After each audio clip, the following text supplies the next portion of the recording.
Kok Allahu Akbar, kepala jangan terlalu mendongak seperti kuda jantan melihat kuda betina.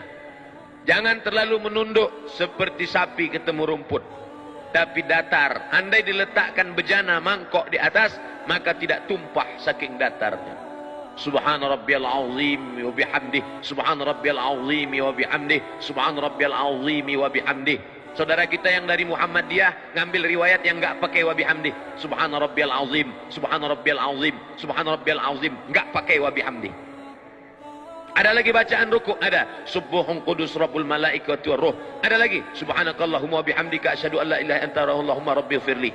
Ada saya tuliskan beberapa bacaan-bacaan rukuk. Sami Allah. Beda bacaan ketika tulang sedang bungkuk dengan tulang sudah lurus. Ketika antara bengkok dengan lurus, Sami Allahu liman hamidah. Enggak pakai alif. Sami Allahu liman hamidah. Ini ada imam yang baca panjang. Sami Allahu liman hamidah. Ternyata nama istrinya Hamidah. Setelah tulang belakangnya lurus, Rabbana lakal hamdu mil'us samawati. 3 versi. Rabbana lakal hamdu mil'us samawati wa mil'ul ardi wa mil'u ma syi'ta min syai'im ba'du. Sedangkan mazhab Bali pakai riwayat yang pakai wa. Sami Allahu liman hamidah. Apa kata mubaligh di belakang? Itu yang pakai mikrofon di belakang tadi namanya mubaligh. Dari kata balagha yuballighu tablighan, mubaligh yang menyampaikan suara ke belakang. Sami Allahu liman hamidah. Rabbana walakal hamd. Kenapa di Arab Saudi pakai walakal hamd? Kenapa kita enggak pakai walakal hamd? Karena memang ada 3 riwayat. Riwayat pertama, Rabbana lakal hamd. Riwayat kedua, Rabbana walakal hamd. Riwayat ketiga, Allahumma Rabbana lakal hamd. Ujungnya sama, mil'us samawati wa mil'ul ardi wa mil'u ma syi'ta min syai'im ba'du. Setelah itu sujud. Ketika sujud, tangan tidak lagi diangkat. Sujud saja. Ikhtilaf. Mazhab Syafi'i, mazhab Hambali, mazhab Maliki, 4 mazhab sepakat. Ketika turun, lutut lebih dulu. La yabruku ahadukum kama yabrukul ibil. Jangan kalian rukuk, sujud seperti menderum turunnya unta. Maka riwayat Hujr Ibu Wa'il Ibnu Hujr dengan riwayat Abu Hurairah berbeda. Yang dikuatkan riwayat yang mengatakan lutut duluan turun. Allahu Akbar. Lutut dulu, setelah lutut baru tangan. Tapi dalam kitab sifat solat Nabi Syekh Albani, tangan lebih dulu, telapak tangan lebih dulu. Allahu Akbar. Habis itu baru lutut, baru kening. Hanya 2 mazhab saja. Mazhab jumhur mayoritas ulama, lutut dulu. Mazhab Syekh Nasruddin Albani dalam sifat solat Nabi, tangan dulu. Jangan buat mazhab ketiga, kening dulu. Enggak ada itu. Nah, lalu kemudian dia pun sujud. Allahu Akbar. Subhana rabbiyal a'la wa bihamdih, subhana rabbiyal a'la wa bihamdih, subhana rabbiyal a'la wa bihamdih. Allahu Akbar. Inilah yang banyak dilalaikan, dilupakan orang.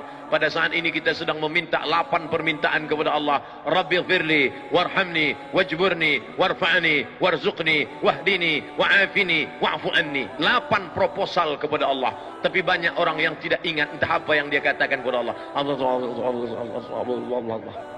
Rabbighfirli, please forgive me, oh my God. Warhamni, please bless me. Wajburni, warfa'ni, warzuqni, wahdini, wa'afini, wa'fu anni. Khusyukkan kepada Allah Subhanahu wa taala. Kita sedang bersimpuh di hadapan Dia yang menciptakan presiden dan wali kota, yang menciptakan segala makhluk raja-raja. Kita bukan bersimpuh di hadapan penguasa, tapi di hadapan yang maha kuasa. Ya dzal jalali wal ikram, ya fa'alul lima yurid, ya man qada amran innama yaqulu lahu kun fayakun. Setelah itu sujud. Allahu Akbar. Subhan rabbiyal a'la wa bihamdih, subhan rabbiyal a'la wa bihamdih, subhan rabbiyal a'la wa bihamdih.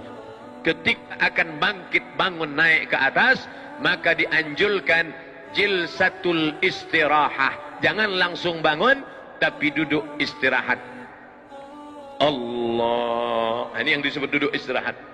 Duduk istirahat, baru bangkit ke atas. Duduk istirahat dulu. Setelah duduk istirahat, sunnah hukumnya. Barulah bangkit bangun ke atas. Ketika bangun ke atas, wa ya'tamidu ala rahatihi. Nabi bertumpu kepada telapak tangan. Ya'tamidu ala rahatihi, bertumpu kepada telapak tangan. Allah. Tumpu telapak tangan. Tapi tadi saya melihat Ustadz Arifin bertumpunya tidak dengan telapak tangan, tapi dengan... Loh, berarti Ustadz ngelihat? Iya. Mata saya kan terbuka. Waktu bangun bertumpu begini. Itu riwayatnya apa? Itu hadis, namanya hadis al-ajin. Ajana, membuat adonan tepung gandum. Orang Arab kalau buat tepung gandum itu dicampur pakai minyak samin, minyak sapi. Gak bisa gini. Kalau gitu bakwan. Tapi buat adonan tepung gandum gayanya gini. Karena dia kental sekali. Maka ketika dalam hadis kal-ajin, bangun seperti orang yang buat adonan tepung gandum, maka bangunnya begini. Ikhtilaf. Yang satu mengatakan wa ya'tamidu ala rahatihi. Yang kedua mengatakan, Ustaz pakai yang mana? Saya pakai ala rahatihi. Tapi saya tak menyalahkan yang pakai. Tapi yang unik pendapat Syekh Ibn Utsaimin, ulama Saudi Arabia.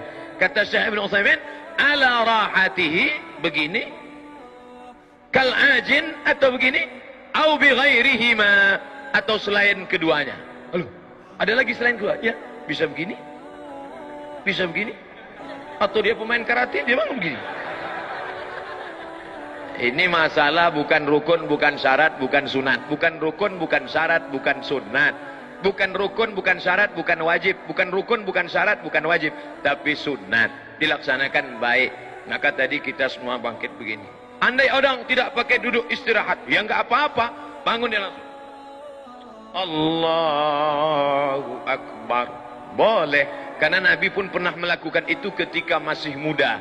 Tapi ketika badannya sudah berat, maka dia pakai duduk jilsatul istirahah. Saya tidak urutkan rakaat 1, rakaat 2, rakaat 3, enggak. Kita hanya membahas yang ada masalah khilafiyah. Adapun yang enggak ada masalah, maka tidak kita